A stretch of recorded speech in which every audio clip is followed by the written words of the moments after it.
We've come to Neah Bay. We're on the northwest corner of the continental U.S. The Makahs are the only tribe in the country with whaling written into their treaty.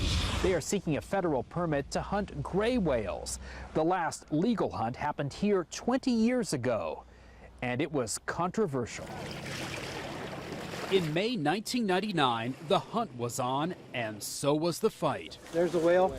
There they are. On shore, protesters who landed at Neah Bay were pushed in the water and put in handcuffs. You are trespassing. Offshore, activists from Sea Shepherd debated members of the tribe. How will killing a whale show it respect? We honor the whale when we kill it. High tensions brought the National Guard and the Coast Guard. Protesters tried to disrupt the hunt. At times, it looked like those trying to save the whales were actually running over them. I didn't hit a whale, that's all I can tell you. On May 17th, Chopper 7 sent back live pictures as the Makah struck a gray whale with a harpoon, then killed it with a gunshot. We made history today. I was asked to jump in a canoe to go out there and help tow the whale in. It was like you didn't know that something was missing until you felt it. Patrick DePoe was in high school when the Makah took this whale. The 1999 hunt led to years of court fights. We're ready to start moving forward on things. Now DePoe is on the tribal council as the Makah look to return to whaling. We're talking 20 years, an entire generation has not been able to experience what I felt in '99. We have been whaling for thousands of years. Janine Ledford runs the Makah Cultural and Resource Center. So we're looking at whale hunting equipment that's about 500 years old. A mudslide sometime before 1700 in the village of Ozette preserved evidence of the long tradition. We excavated tons of whale bone from Ozette. Whaling is so important to the Makah, it's in the 1855 Treaty of Neah Bay. The tribe gave up 300,000 acres of land on the Olympic Peninsula. The U.S. government agreed the Makah could keep whaling. It might not be something that you or your family are familiar with regarding your history. It's certainly very, very important and central to our life.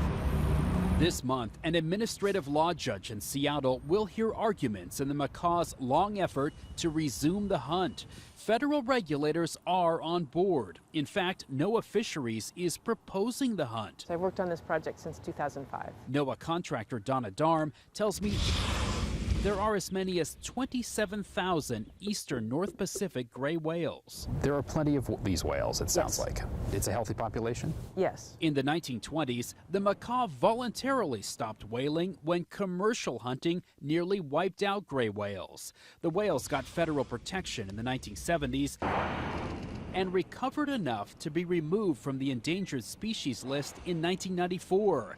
NOAA proposes allowing the tribe to take an average of 2.5 whales a year. There's more than 20,000 of them. It would not be a big deal to take 2.5 a year. No whale should be killed at any time, anywhere in the world for any reason. Brett Sommermeyer of Sea Shepherd Legal tells me NOAA has not sufficiently investigated why gray whales are dying on the West Coast this year. Sad. More than 200 have washed ashore, which means many more are suspected to have died and sunk.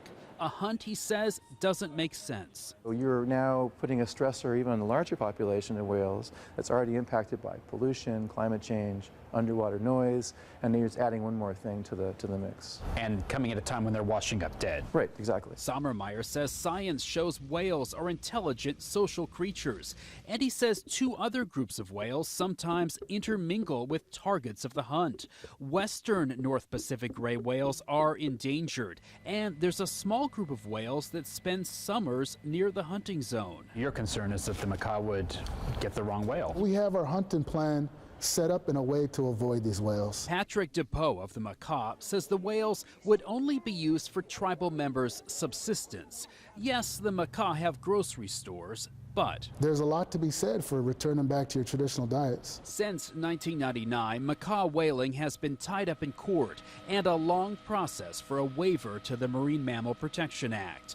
In 2007, 5 tribal members illegally killed a whale in the Strait of Juan de Fuca. In federal court, 3 pleaded guilty, 2 more were convicted. When you say it's an illegal hunt, the first thing that I go back to is our treaty right. Still, DePoe says nothing like it has happened since. The tribe is now working with regulators on a new hunt up to 40 miles offshore. NOAA will come up with rules for catching the whale with a harpoon and killing it quickly with a .50 caliber shot to the head. This is being mandated upon us. It wasn't something that we wanted to do, but they feel that it's a more humane way for the animal. As the Makah hope to return to whaling, DePoe is worried for the safety of his people. He remembers bomb scares at the school and the senior center and those tensions at sea. Do you expect to see those on-the-water conflicts? I don't know.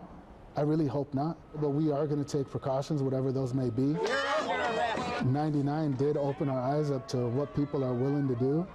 NOAA, the tribe, and whaling opponents will all come here to the federal building in downtown Seattle to make their case to an administrative law judge. The head of NOAA will then decide whether to go ahead, and the tribe will then need to get a permit. Whaling opponents tell me this process is weighted against them.